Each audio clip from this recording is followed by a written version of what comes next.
All right, and welcome to episode 13 of Chatting Hockey on Wheels.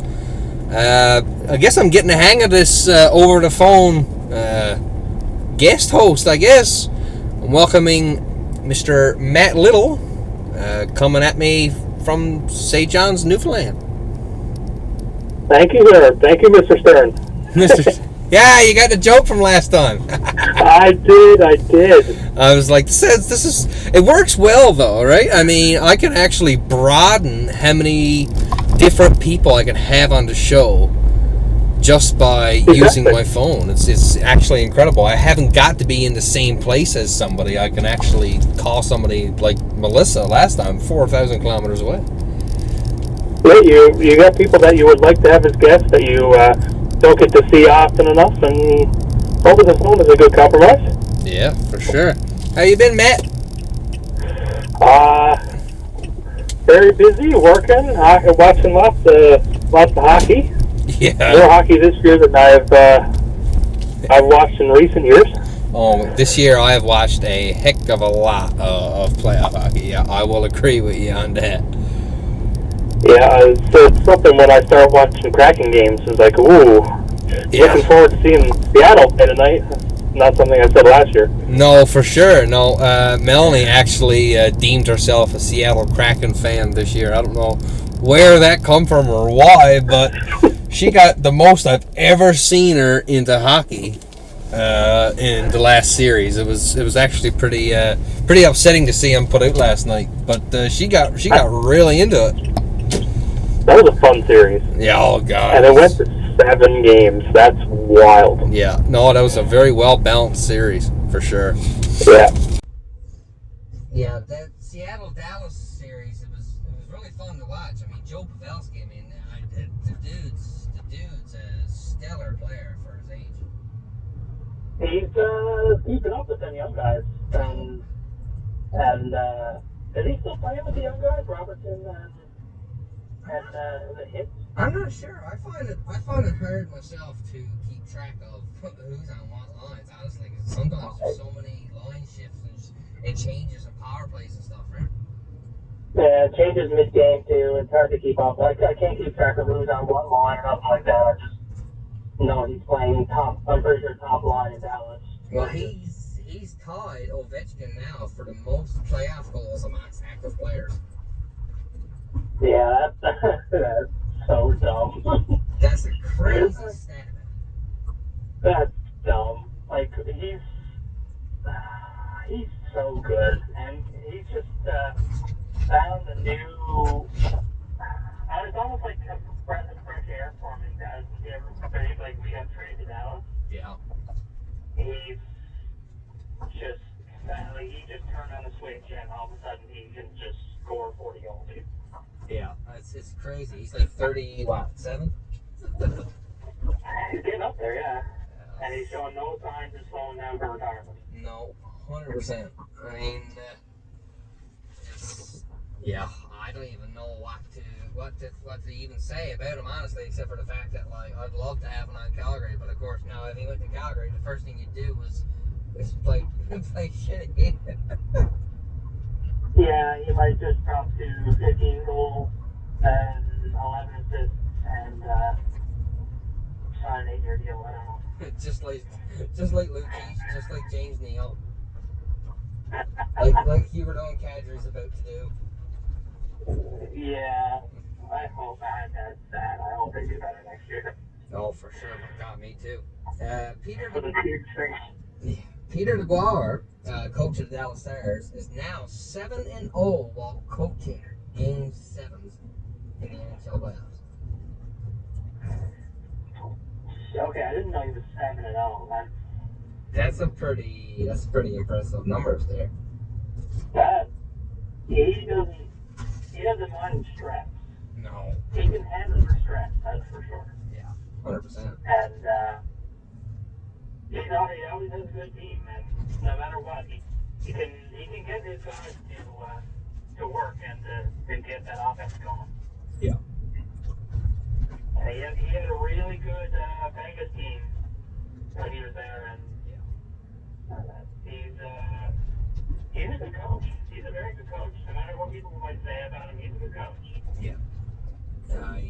So, He was in San Jose as well, right? When San Jose was doing these, doing good in the playoffs the year he went against Pittsburgh and that, right? yeah, he has a lot of experience making it pretty far into the playoffs. Yeah. He's a well-decorated coach for sure.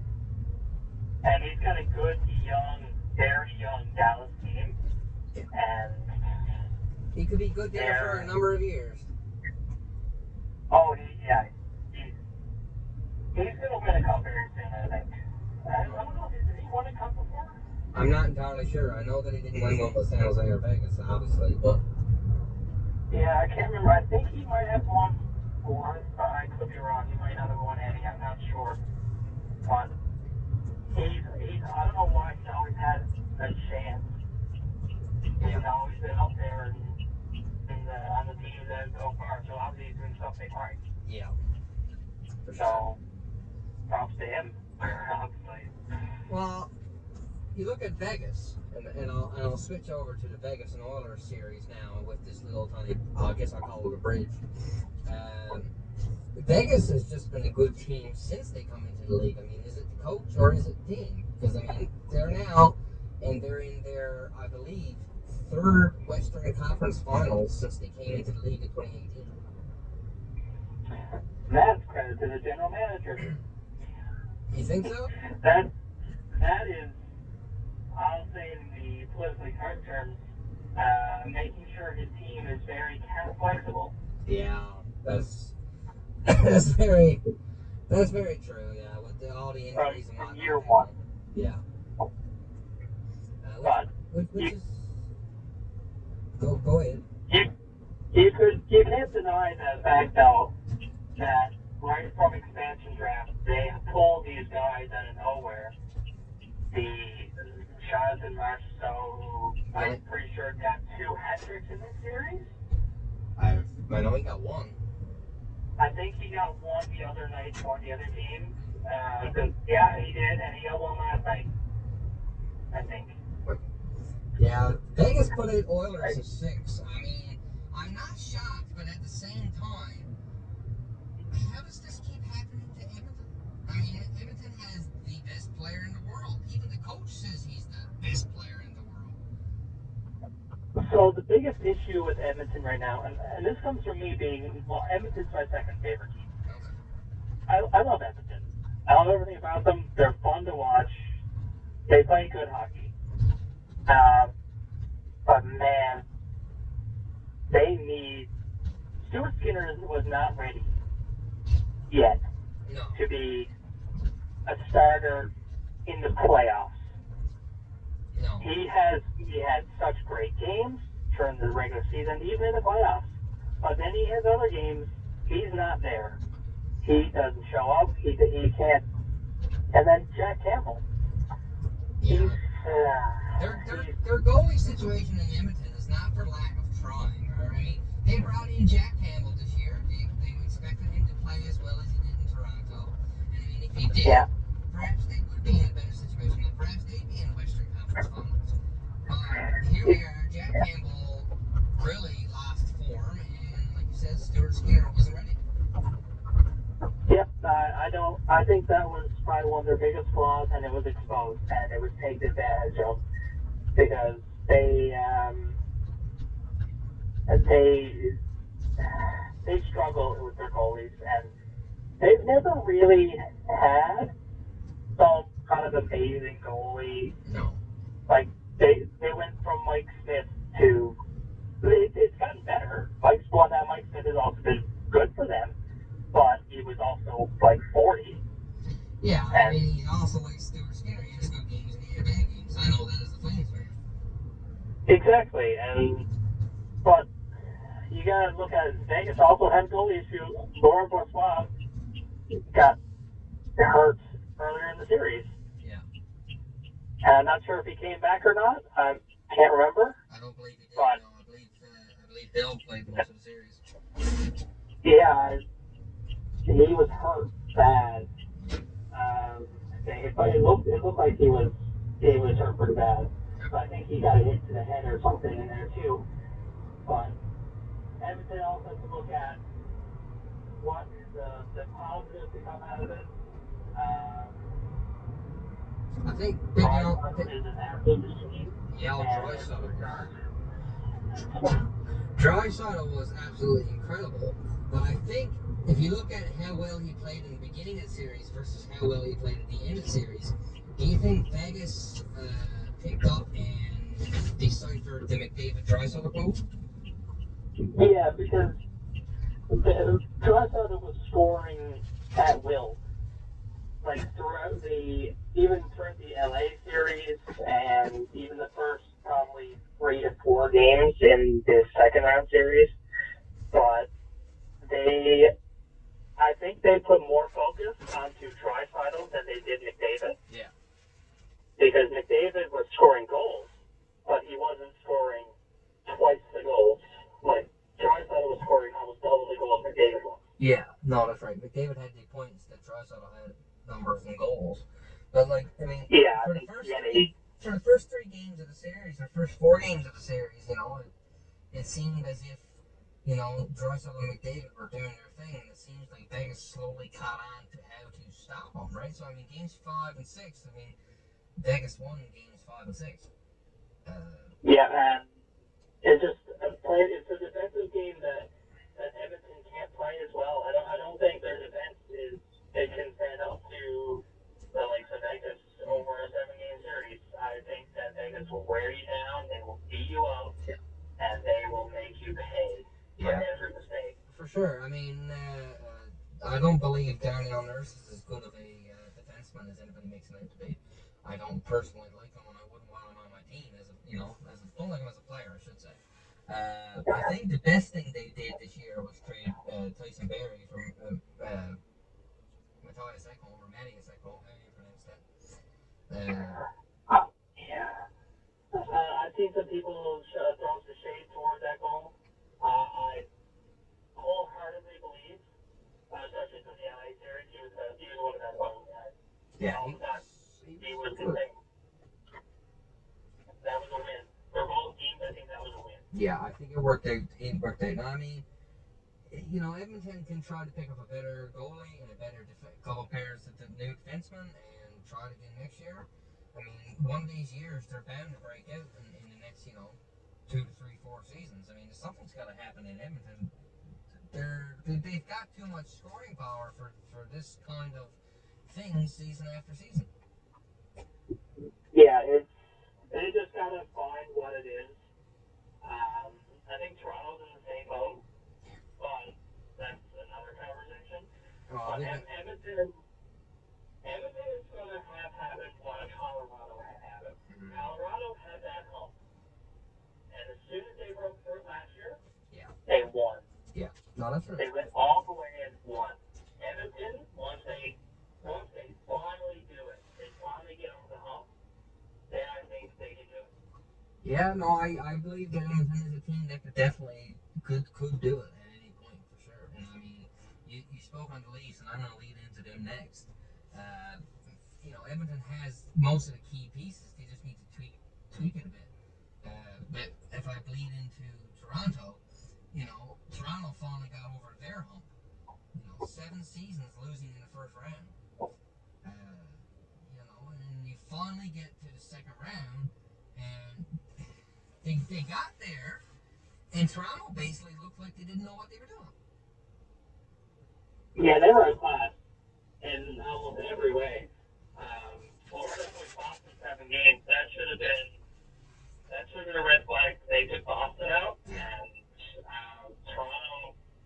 It seemed like they were caught up in the excitement of, hey, we finally did it, and then forgot that the game started last week. Well, I mean, and they woke up when they were down 3-0. Well, I think Toronto played a good game 1 and game 2. I mean, I don't think that they were left in the dust, and I don't think that they were completely. Now, of course, they didn't play as good as they should have because they never won. And I mean, they could have definitely went, into that series tied up 2-2. But the Leafs, once they got to game 3, it looks like they didn't have any time to Game 3, they looked just horrible. They almost like they looked like they had given up before Game 3 was even over. They scored that goal in overtime in Game 3, and everybody was just emotionless. Like, it was like, what do we do? I mean, they won Game 4, don't get me wrong. Like you said, they woke up after they were down 3-0. But, I mean, they really shit the bed in Game 3, and I think that was the turning point in the series. Yeah, the Game 3, I was completely thinking that Toronto was going to win that game because it felt like they won one. They had to win it. They had to win it. You can't go down 3-0 in a series. And especially, you just beat the Lightning in 6. You can't go down 3-0. No. And then, obviously, the story coming out of that, the core four had 1 goal in the first 3 games. Yeah. And it's a broken record. It's exactly what it is. It's a broken record. And you cannot pay 4 people like half the total salary cap if they're not going to score in the playoffs. No, I mean, they did good in the Tampa series. I mean, I got to give them credit. Toronto played well in that Tampa series. Tampa did not look like they were up to form, but Toronto did it. Yep, Matthews wasn't there. I don't know. That was a different Vasilevsky. For sure. I don't recognize that Vasilevsky from Babylon this year. I don't. No. That wasn't him. No, but Matthews produced in the first round. Somebody re-agitated that wrist injury somewhere along the line. I think he did get slashed in Game 1 or Game 2 in Florida. Or, well, in Toronto, but against Florida. Yeah. So, I mean, Matthews had 2 assists and no goals in 5 games against the Panthers. Yeah. I will mention this, though, and I know by no means a Charlie Blues fan. We all know. There's a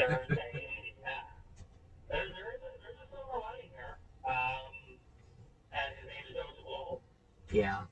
Joseph Woll was in the release that he came in Game 4 for Samsonov when he got hurt, and in Game 5, I didn't watch Game 5. I actually listened to the radio broadcast. Believe it or not. Okay, yeah, I've done that before.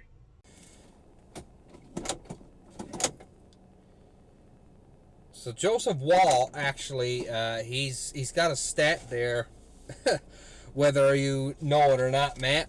Joseph Woll is the first Leafs rookie goaltender since Felix Potvin in 1993 to win a Leafs playoff game as the starting goaltender. I did see that, and I actually love that.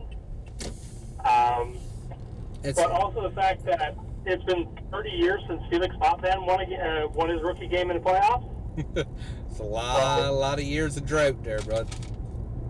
That's a lot of years, but that list to be on, that's cool. Yeah. So, yeah. Speaking of, not to cut you off, I know that's a bit rude. I didn't realize you were not finished talking. The goal that got waved off. Do you think that was a good goal, or do you think they made the right call and said that it was not a good goal?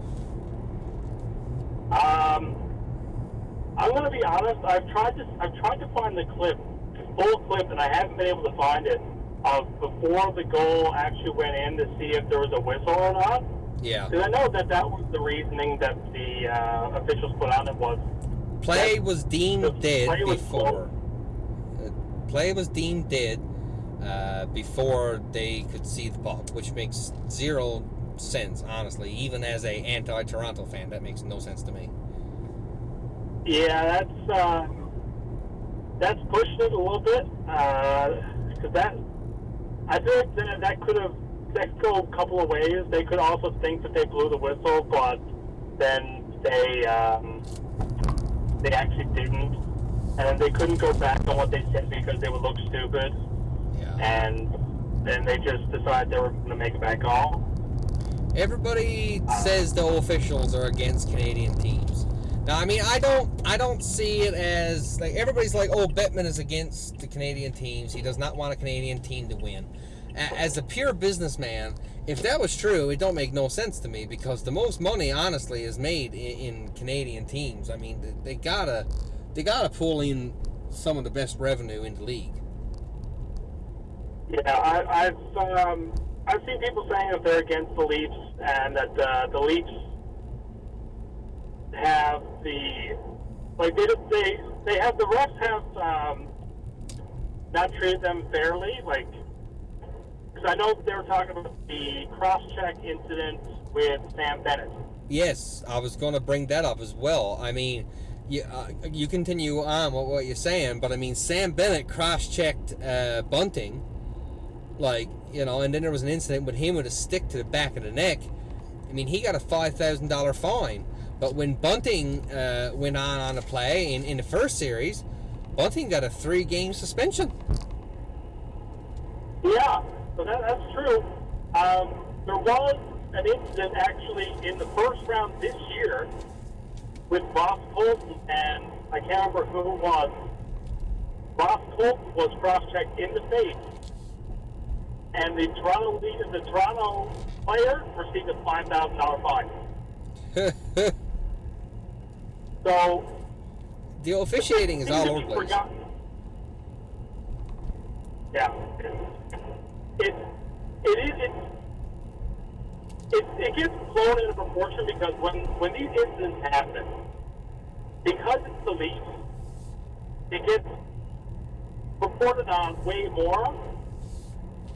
But then again, we're also in Canada, so we see the Canadian media way more than someone from the States would. Yeah. No, I know what you mean. Like, yeah. Like if you live in Pittsburgh, you're going to see mostly Pittsburgh Penguins things and things for the Metro Division probably. You're not going to see as much for the Flames, the Oilers, Leafs. No, that's because right. that's not what your meat is in the area. No, that's right. So, I think that they were unlucky, but they did get away with a few as well. There was a couple questionable things throughout the couple of series against Toronto, I will agree. But at the end of the day, Bunting deserved that 3 games 100%. Yeah. I think Bennett probably could have got a game. Or 2. Because the cross-check was pretty bad. I think the slam to the ice probably, I don't know. I think that one wouldn't have been as bad if he didn't hit his head on the ice. Yeah. It's probably bad to say that, but I don't know. At least you're not Tim Peel and laughing about it. So. No, that's right. I mean, a lot of people are saying the refs are against Toronto, but like you said, now there are calls that didn't go against Toronto either, right? But I mean, you always look at these things. I mean, the missed goal, and then that over the glass penalty they got there in the same game. I mean, like it almost looked like that it was Florida's player that put the puck over the it wasn't even over glass; it was over the bench, right? So yeah, it's all kinds of mixed calls there with a lot of people, saying that they're against Toronto. I mean, I can see it. I can honestly see what these Toronto fans are saying, I mean, you go back right to the 2004 Stanley Cup playoffs, the finals, when the Flames, and I'm here wearing a Kippersoft jersey, right? the Flames, had that goal that wasn't a goal because it wasn't all the way across the line. I mean, everybody who was looking at it from the seats said that goal went in. It was on his toe. He didn't have his padding far enough. It went in. And of course the referees blew it off and they looked at it and said, nope, it didn't fully cross the line. And I mean, I can 100%, console with these Leafs fans on this non-goal call, right? I mean, it's hard to make the call that quick as a referee or somebody from the situation room, but in other sense, I mean, did the puck cross the line? Yes, I think it did. But I'm not saying that it did before the play was deemed dead, right? I mean, I don't know where they deemed the play dead. I mean, you had, like you said yourself, you didn't see the replay, but it was in the net. It was in his skate, in his pads, back behind the line, and everybody was sharing pictures around Facebook of that picture when the puck was in his skates. But I mean, those people clearly never watched the situation as it went down, because that was well after play had stopped. Yeah, and the other thing is too, if they look at that and they can't tell 100% certainty that puck was across the line before the whistle, they're not going to give the benefit of the doubt to the goal going in. They're giving it to the call on the ice. Yeah, that's right. And I think the call on the ice was no goal. No, that's right. I'm pretty sure. I'm pretty sure. I could be wrong on that, but they're also going to probably look at it like, if the referee said he blew it dead, I'll trust the referee for what he did. Yeah. Right? No, for sure. There's that too. They're probably going to take the side of the referee every time, but yeah. Like with the puck over the glass, they're lucky they didn't get the New Jersey effect on that one, but in the end, it didn't work out either way. No, for sure.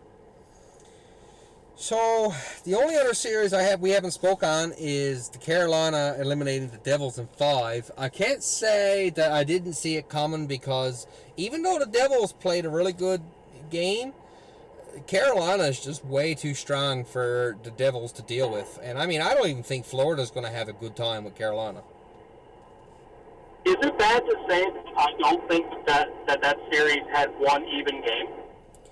No, you're correct. It was a blowout one way or the other. Most times it was the Carolina was winning the blowout, but the game in New Jersey won, they scored 8 goals. Yeah, I don't know what happened there. That was like a confidence detox or something. That was the smelling salts were working that night. Hey, good smelling salts. Yeah. Yeah. They had that stuff, Lucic, or was it Lucic, or Lucic is in Minnesota now, right? No, not Lucic. I think Ryan Reeves, wouldn't it? Ryan Reeves, he had the Ryan Reeves smelling salts on the go that night. Yeah, he was like, this is not strong enough, I want another one. Whoa! Give him the threat stuff. Yeah. Now, an interesting stat here, there's a couple I've got actually. Erik Haula is the first player in NHL playoff history to be eliminated in 3 consecutive postseasons by the same team while playing for 3 different teams. That's so unfortunate. Erik Haula played on Nashville in the bubble year, where Nashville was in the same division as Carolina, and Carolina put out Nashville.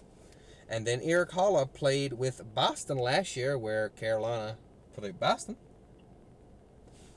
And then this year, Erik Haula played with New Jersey, who got put out with by Carolina. So there's one solution here. Join the Carolina Hurricanes. If you can't beat them, join them. Yeah, we're gonna pull Corey Perry and just not win the cup.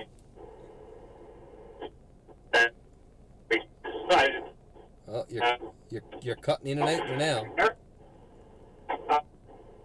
Can you hear me? No, you're cutting in and out. Ah, shit. Okay, you might be all right now. Your phone. You're on. I assume you're driving like Outer Ring Road or something, are you? No, I've already done the Outer Ring Drive. I'm on my street. Okay, yeah, you're a bit clearer now, because when you were on the Outer Ring Road, it was, I guess there's water on the pavement or something? No, dry pavement. It's weird. Sounds like there's, you know what I mean? Like you're getting like a wishy-washy sound. All right. Yeah. I don't know. What the hell was that? I don't know.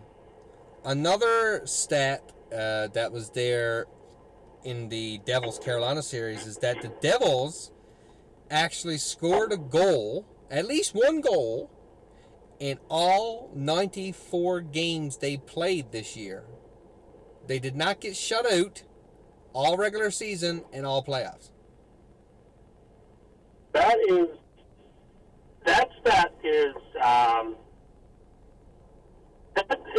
it's underrated on how impressive that is. Yeah. I think that deserves some recognition for their young forwards, Jack Hughes, Nico Hischier, Dawson Mercer, because he still has. I don't think he's missed a game still since he joined the team 3 years ago. Yeah, he's been in every game. Yep. Phil Kessel, he's coming for you. Yeah. But that's underrated and actually amazing. Yeah. Because that doesn't happen very often, if ever. No, for sure. So, with Florida playing Carolina, all three Stahl brothers that are, in the league, because there is a fourth Stahl brother that didn't pan out as well as the other three, but all three Stahl brothers are in the same series. You've got Mark and Eric on Florida, and you've got Jordan on Carolina. All I'll say with that is I'm sad that's not the final. Yeah, no, that'd be pretty cool. Like Super Bowl, it's like the Super Bowl from this year, just in the NHL. Yeah. It's the Kelsey brothers, it's the Stahl brothers, and there's three of them. So no, there will be at least one Stahl brother in the finals, right? So the fact that they're all still playing is actually amazing. Yeah, for sure. Because they've been around for a while. Yeah, very consistent group of brothers they are, yeah, for sure. Their longevity in the NHL is something that a lot of people only wish to have. Yeah. So good on them, honestly, and they still actually all play very well. They're not just there. No. They are contributing. They are contributing well. I seen Mark. Mark was playing a very good defensive game there. Yeah. Yeah. So the Heat in the NBA and the Panthers, both are from Southern Florida. Both went into the playoffs as 8th seed in their division, and now both are going on to the Eastern Conference Finals in their respective leagues. I mean, is this the year that Southern Florida does the same thing that Boston done back in 2011? Just winning every championship they possibly can. Yeah. The Bruins won, the Red Sox. The Bruins won, the Red Sox won, the Celtics won, and the Patriots won, all in a 15-month span, I do believe. Yeah, so that's never going to happen again. No, that's like you're not going to see the one city win 4 championships in like a year. That's not going to happen anymore, I don't think, because there's not that many places with 4 teams. Anything's possible in their area, right? Yeah, I don't know. It's mostly something in the water in Florida. This is the 16th time where a team from 2 different leagues in the same city or same area has been in the 3rd round of their playoffs or higher at the same time. 16th time. Wow. That's it? Right? There's got to be more often, but only 16. Wow. Yep. So I feel like that would happen. What'd you say? I said I feel like that would be something that would happen more often. You would think. So I'm going to close her off, Matt, so I can let you go home with the Growlers. You been to a Growlers playoff game yet, dear? I actually have not. Ooh. But now I've seen them play against. Well, I was at games against both Reading and what was the other one? Adirondack. Yeah, I've seen both of them play the Growlers this year. Yeah, same. I have not seen the Everblades play the Growlers. No, I don't know if they were here or not. Not this season. Oh, they might not have been here this season. They might have just been away games this year. Yeah, I think so. So the So Growlers, it's actually yeah, the Growlers defeat the Reading Royals in 5 games. Of course, now the last episode I done, which was from the parking garage after the game, the only game they lost in the series. Of course, I had to be there. Uh, they it's they won the next game, so they defeated the Royals in 5. They move on to the Eastern Conference Finals against, like Matt just said, the Florida Everblades. This is is this where I add in the point that the fact that since they got kicked out of their arena, I've been to 7 or 8 games and they have not lost. that's pretty good because this is the first game I've actually been to. Last week was the first Growlers game they lost since I was there. I think that was my 6th Growlers game, and they won the previous 5. They have a good home record, Oh, they have a and tremendous record. yeah, and they've only been to 1 loss out of maybe 10 or 11 games I've been to. So Yeah. they're so much fun to watch. I almost prefer watching that league, watching the Growlers play, than if I were to choose between watching a Canadians game and watching a Growlers game, I will go to the Growlers game. Woo! Oh shit! It's just so much. They're so much fun. They are so much fun to watch. Yeah, the Growlers do play a really good game. The ECHL is not talked about enough.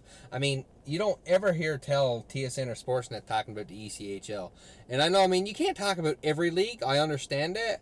But boy, I tell you, some of them games is really good. There was a lot of rough stuff there between the Royals and the Growlers in Game 4.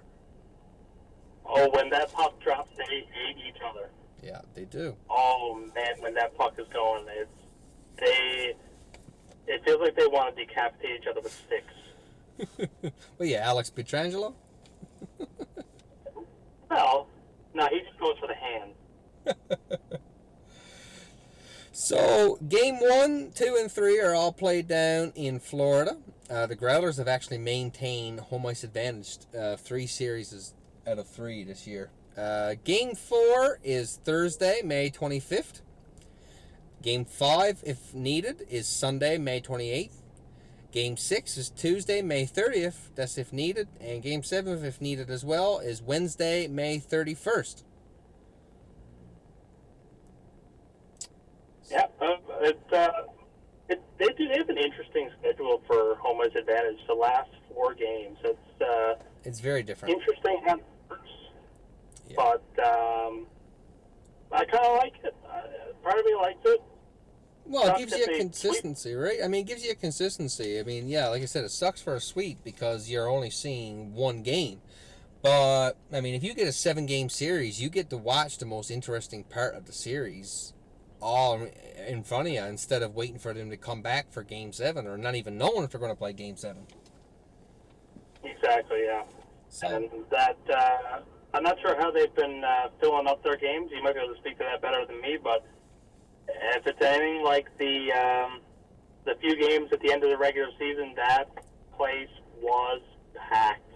the games that I have been there have been about 75% capacity.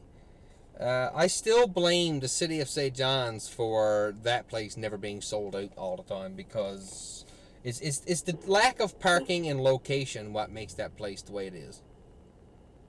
Yep, and if like they're able to sell out, they sold out. I think the 2 games that, or the night that we went, the last one we went to, and the following night was Nurses Night. Yeah. They sold out both of those games, I believe, and that I've never witnessed a crowd like that. Yeah, no, it's a good crowd there when it gets going at the games, yeah, for sure.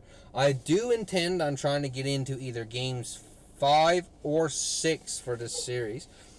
I'll check your schedule later on once we finish up to see if you'll have the same games or not. But I've made it in for a game in round 1 and a game in round 2. And if they go to the finals, because we all know what their history against the Everblades is, if they make the finals, I'm going to try to get into multiple games. Yeah. Well, if you do get into 5 or 6, let me know which one, and I'll buy tickets. Perfect.